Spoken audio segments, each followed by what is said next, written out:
Class 11 का समतल में गति का ही आप नया टॉपिक देख रहे हैं, वृत्तीय गति, सर्कुलर मोशन। देखिए, सर्कुलर मोशन के लिए बहुत नया चीज़ नहीं है। जैसे घड़ी की सुई होती है, उसकी नोक जो है ऐसे चलती रहती है, ये उसकी गति को वृत्तीय गति ही कहते हैं।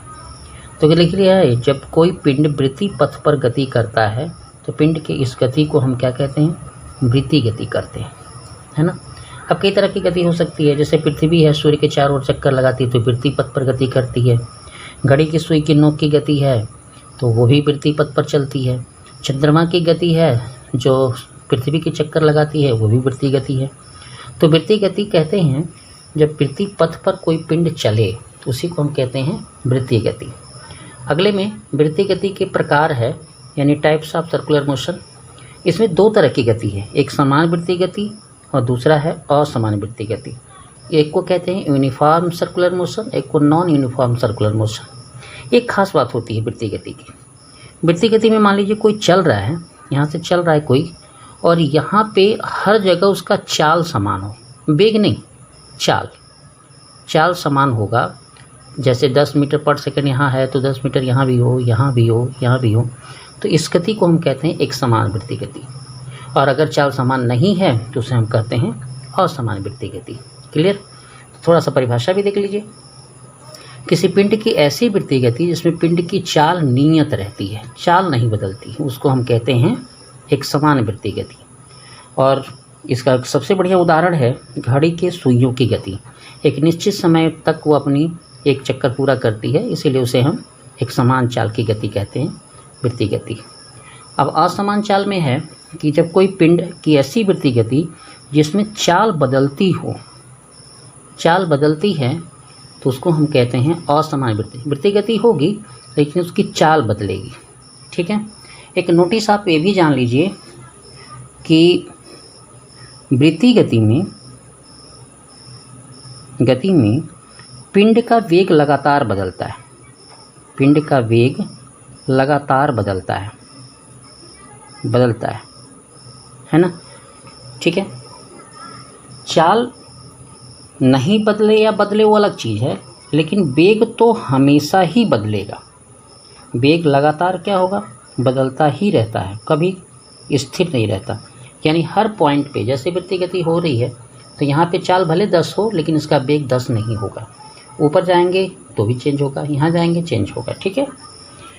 अगला है इसी में कोणीय विस्थापन, ये वृत्तीय गति में ही मिलता है आपको।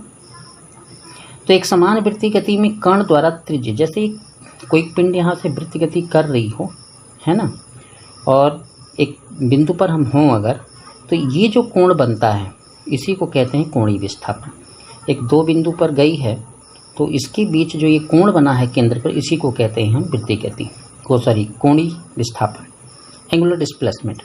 एक समान वृत्तीय गति में कण के त्रिज्य सदिश मतलब ये वाली सदिश, त्रिज्या की सदिश। यहाँ पे वृत्तीय गति में जो त्रिज्या होती है वो अदिश राशि न होकर के सदिश राशि होती है, इसीलिए इसको त्रिज्य सदिश का नाम दिया जाता है। त्रिज्य सदिश द्वारा वृत्त के केंद्र पर अंतरित कोण, केंद्र पर अंतरित कोण दिख रहा है ना, तो ये कोण को हम कहते हैं कोणीय विस्थापन। ठीक है। कोणीय विस्थापन जो आपको होता है उसको डेल्टा थीटा से व्यक्त करते हैं, और सूत्र में देखिए डेल्टा थीटा बराबर डेल्टा एस बाई आर होता है, यानी परिधि पर चली दूरी और त्रिज्या के अनुपात को ही हम कोणीय विस्थापन कहते हैं, यानी रेखीय विस्थापन बटे में वृत्तीय पथ की त्रिज्या। ठीक है, ये हो जाएगा। इसका मात्रक होता है रेडियन, याद रखिएगा। और सबसे बड़ा वृत्तीय गति में जो कोणीय विस्थापन मिलता है उसका मान है 2 पाई रेडियन। ठीक है। आगे भी देख सकते हैं आप। आगे में आपको कोणीय वेग दे रहे हैं हम आपको, कोणीय वेग। तो कोणीय वेग क्या है? कोणीय विस्थापन की समय दर को कहते हैं, कोणीय विस्थापन के समय दर को हम कोणीय वेग कहते हैं। तो इसमें लिखा है वृत्तीय गति कंफर्म कहना होगा क्योंकि कंडीशन है, वृत्तीय गति नहीं होगा तो फिर कोणीय विस्थापन भी नहीं होगा।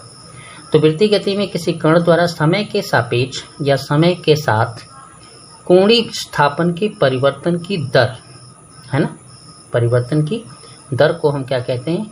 कोणीय वेग। किसका कोणीय वेग? कण का। तो ओमेगा बराबर delta theta by delta T, इसका मात्रक है रेडियन पर सेकेंड, क्योंकि थीटा का मान रेडियन होता है और सेकेंड का सेकेंड, तो रेडियन पर सेकेंड। इसकी बीमा हो जाएगी t-1, क्योंकि रेडियन की बीमा नहीं होती, कोण की बीमा नहीं होती।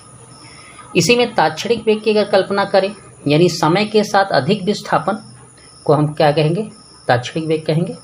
तो डेल्टा थीटा बटे डेल्टा टी को लिमिट क्या है, 0, यानी डेल्टा टी का मान बहुत कम होता है, ठीक है, तो उसे हम कहते हैं, उससे मिलने वाले वेग को हम कहते हैं ताक्षणिक वेग।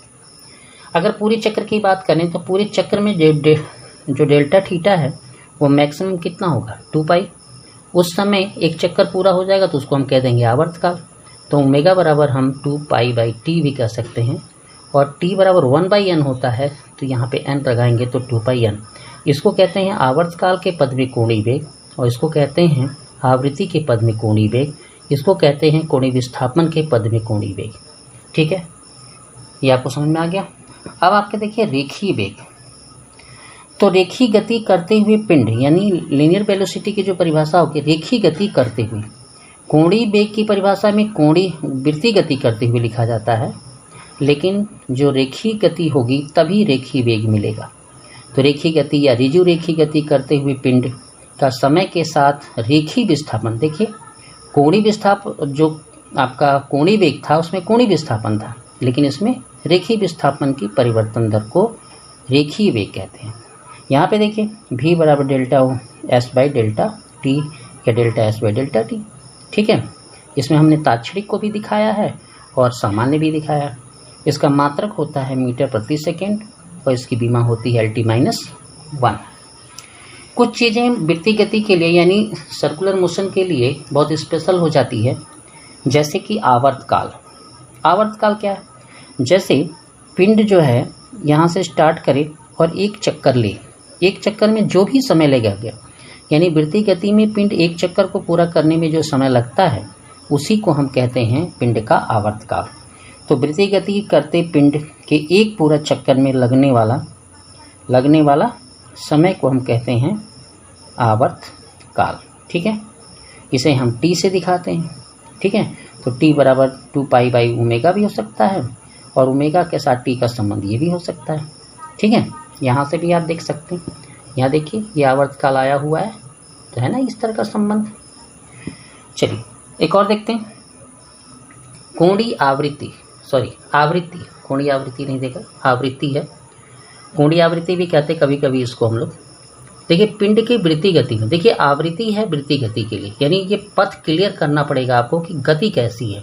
अगर रेखीय गति होगी तो आवृत्ति नहीं होगी, ठीक है ना। तो पिंड के वृत्तीय गति में पिंड द्वारा एक सेकंड में चक्करों की संख्या, जैसे कोई पिंड इस पथ पर गति कर रहा है वृत्तीय गति, तो एक सेकंड में जितनी चक्कर लगाएगा, 2 चक्कर 4 चक्कर, अगर 4 चक्कर लगाता है तो 4 आवृत्ति हो जाएगी, और अगर 1 चक्कर लगाता तो 1 आवृत्ति होगी, 100 चक्कर लगा देता तो 100 आवृत्ति हो जाएगी। तो इसमें एक सेकंड में चक्करों की संख्या को ही पिंड की क्या कहेंगे, आवृत्ति कहेंगे। आवृत्ति बराबर होता है 1/, आवर्तकाल। ठीक है, मात्रक में चक्कर प्रति सेकेंड, साइकिल प्रति सेकेंड, हर्ट्ज, ये सब इसके मात्रक होते हैं। आवृत्ति का संबंध जो होता है ये ऐसे होता है, आवृत्ति का संबंध कोणीय वेग के साथ ऐसा होता है, ये ध्यान रखिएगा। ठीक है, ये आपको समझ में आ गया होगा, इसमें कोई बड़ी चीज़ नहीं है, आपको परिभाषा दिया गया है, आप चाहें तो स्क्रीनशॉट लेकर के भी पढ़ सकते हैं। जैसे स्क्रीनशॉट से भी आप इसको कम्प्लीटली देख सकते हैं और इसको कम्प्लीटली आप लिख सकते हैं। ठीक है ना, ये स्क्रीनशॉट आप ले लेंगे तो पूरा दिख जाएगा। ठीक है, चैनल को सब्सक्राइब कर देंगे तो आपको हमेशा मिलता रहेगा। धन्यवाद। आप लाइक करिए वीडियो को, जिससे पता चले कि आपको आ रहा है। कोई प्रॉब्लम हो तो कमेंट भी कर सकते हैं। धन्यवाद।